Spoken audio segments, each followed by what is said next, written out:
What if you're not lazy? What if you've simply become addicted to comfort? Think about it.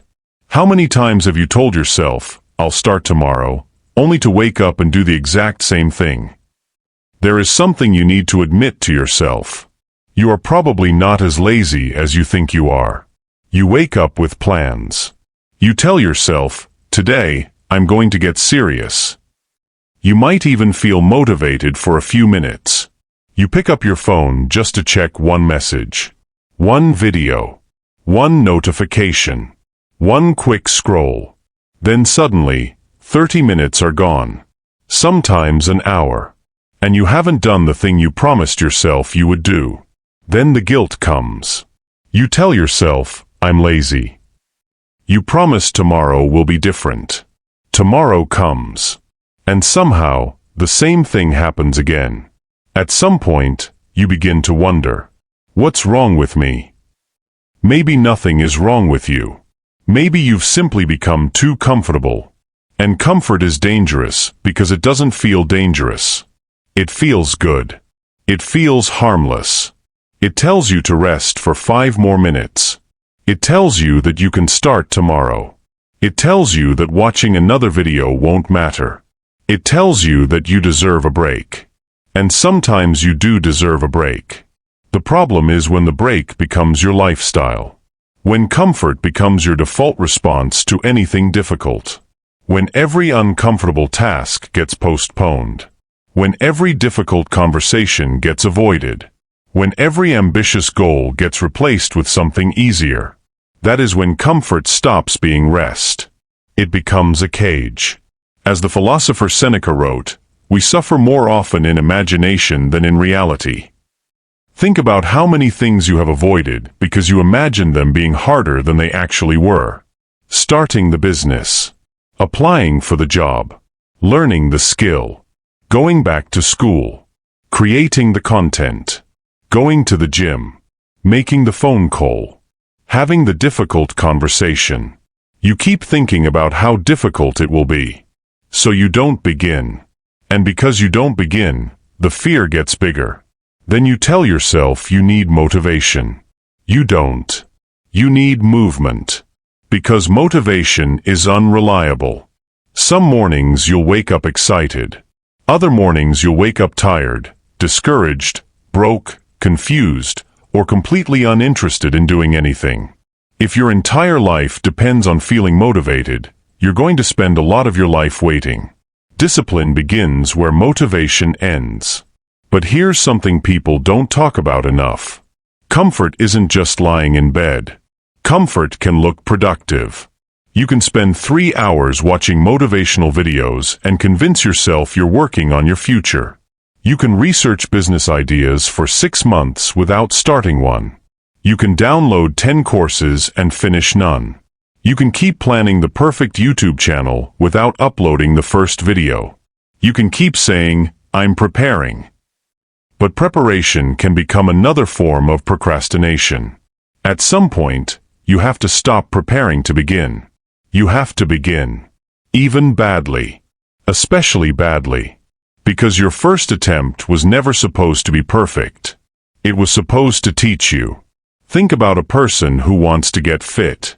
They buy the shoes. They download the workout app. They watch fitness videos. They buy the water bottle. They plan the diet. They tell everybody they're starting Monday. Monday comes. They're tired. So they say Tuesday. Tuesday becomes next Monday. 6 months later, they still have the same plan. The problem wasn't information. They already knew what to do. The problem was that doing it required discomfort. And the human mind naturally tries to avoid discomfort. That's why your phone is so powerful. Your phone gives you entertainment without requiring much effort. Your brain gets constant stimulation. Someone posts something. You watch it. Another video appears. You watch that too. Another notification. Another joke. Another argument. Another piece of gossip. Another short video. Your attention is constantly being pulled somewhere. And when you finally sit down to work on something that requires concentration, it feels boring. Not necessarily because the work is boring, but because your brain has become accustomed to instant stimulation. This is why sometimes sitting quietly and working for 30 minutes feels harder than scrolling for 3 hours. The scrolling requires almost nothing from you. Building a life requires everything from you. And that's the difference. Your future usually lives on the other side of the things you don't feel like doing. Nobody feels like working every day. Nobody feels like exercising every morning. Nobody feels like studying when they're tired. Nobody feels like starting again after failing. Nobody feels like being rejected. Nobody feels like hearing no. But your feelings cannot always be the person making decisions for your life. Imagine if you treated your feelings like instructions. I'm tired, so I won't work. I'm nervous, so I won't apply. I'm embarrassed, so I won't post. I'm afraid of failing, so I won't start. I don't feel motivated, so I'll wait. Eventually, your life becomes a collection of things you never did. Not because you couldn't. Because you kept waiting to feel ready. And you'll never feel completely ready. There will always be a reason to delay. There will always be someone doing better than you. There will always be something you don't know. There will always be another problem. There will always be another Monday. So stop waiting for the perfect emotional state. Start while you're uncertain. Start while you're afraid. Start while you're still learning. Start with what you have. Because confidence doesn't usually come before action. Confidence often comes because of action. Every time you keep a promise to yourself, you build evidence. You tell yourself you'll wake up at 7. You do it. You tell yourself you'll exercise. You do it. You tell yourself you'll spend 1 hour learning. You do it. You tell yourself you'll stop scrolling at midnight. You actually put the phone down. These may look like small victories. They're not. You're teaching yourself something important. I can trust myself. And that's powerful. Because one of the most painful things in life is losing trust in yourself. You tell yourself you're going to change. Then you don't. You promise yourself you'll stop. Then you continue. You say you'll start. Then you postpone. Eventually, your own promises stop meaning anything to you. That's why discipline isn't simply about getting more work done. It's about rebuilding your relationship with yourself. Keeping small promises. Again and again. Until your actions start matching your words. Marcus Aurelius wrote, "You have power over your mind, not outside events. Realize this, and you will find strength." You can't control everything. You can't control the economy. You can't control who gives you an opportunity. You can't control whether someone likes you. You can't control whether another person succeeds before you. But you can control what you do with today. That's where your power is.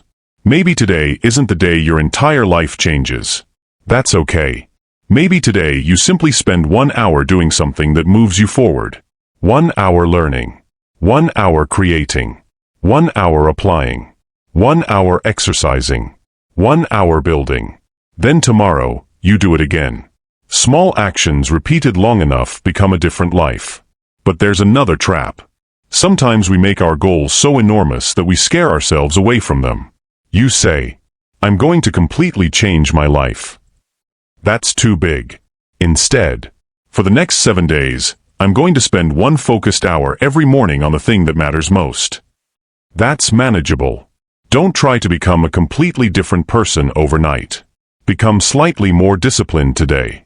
Then repeat it tomorrow. You don't need to win the entire war today. You just need to stop losing the same battle. And here's the uncomfortable part. Some people around you may not understand the change. They're used to the version of you who was always available. Always online. Always joking. Always postponing. Always saying, "I'll do it later." When you start protecting your time, someone might say you've changed. You have. That's the point. You don't need to announce it. You don't need to post a motivational quote explaining your new lifestyle. Just do it. Put the phone down. Close the unnecessary tabs. Stop explaining. Work. There is something beautiful about becoming disciplined quietly. Nobody sees the first few mornings. Nobody sees you fighting the urge to scroll. Nobody sees you sitting alone trying to learn something that doesn't make sense yet. Nobody sees the rejection emails. Nobody sees the failed attempts. Nobody sees you starting again. But eventually, they see the result. And they may think you changed overnight. You didn't. You changed in hundreds of small moments when nobody was watching. That's how real transformation usually happens. Not dramatically. Quietly. One decision at a time. So tonight, don't ask yourself, how do I become successful? Ask a smaller question. What am I avoiding? Be honest. What have you been postponing? What conversation? What application? What business idea? What skill? What project? What habit? What responsibility? What are you doing instead? That's where the answer probably is. Maybe you're not lazy. Maybe you're afraid. Maybe you're overwhelmed. Maybe you don't know where to begin. Maybe you failed so many times that trying again feels embarrassing. Maybe you're comparing your beginning to somebody else's 10th year. Maybe you've become comfortable because comfort is easier than confronting the possibility that you might fail. If that's you, understand something. Failure isn't proof that you are incapable. Sometimes failure is simply the tuition you pay for learning. The person who never fails is often the person who never attempts anything difficult. So stop demanding certainty before you act. You don't need to know exactly how everything will work out. You just need enough courage to take the next step. And don't confuse rest with laziness. You need rest. You need sleep. You need moments where you do absolutely nothing. But there's a difference between resting because you are tired and escaping because something is uncomfortable. Learn the difference. If you're exhausted, rest. If you're afraid, take the step anyway. If you're confused, learn.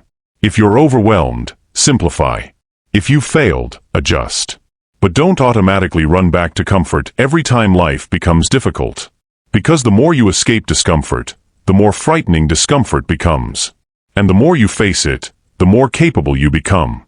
This is why discipline eventually creates freedom. At first, discipline feels restrictive. You don't want to wake up. You don't want to train. You don't want to study. You don't want to say no.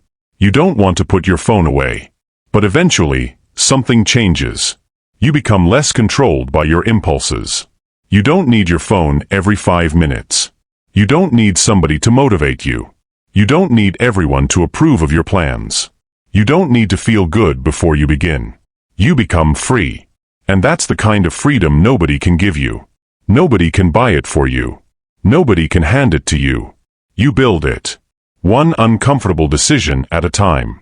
Jim Rohn once said, "Discipline is the bridge between goals and accomplishment." That bridge isn't built in one day. It's built every time you choose the important thing over the easy thing.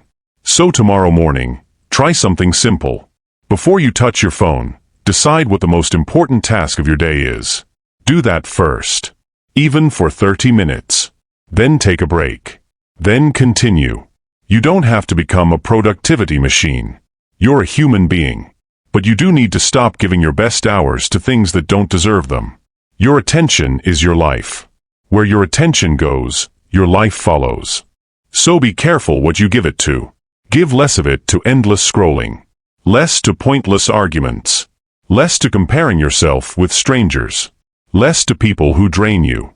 And more to the life you're trying to build. Because one day, you will look back. And the scary thing won't be that you failed. It will be realizing how much time you spent waiting. Waiting for motivation. Waiting for money. Waiting for confidence. Waiting for someone to believe in you.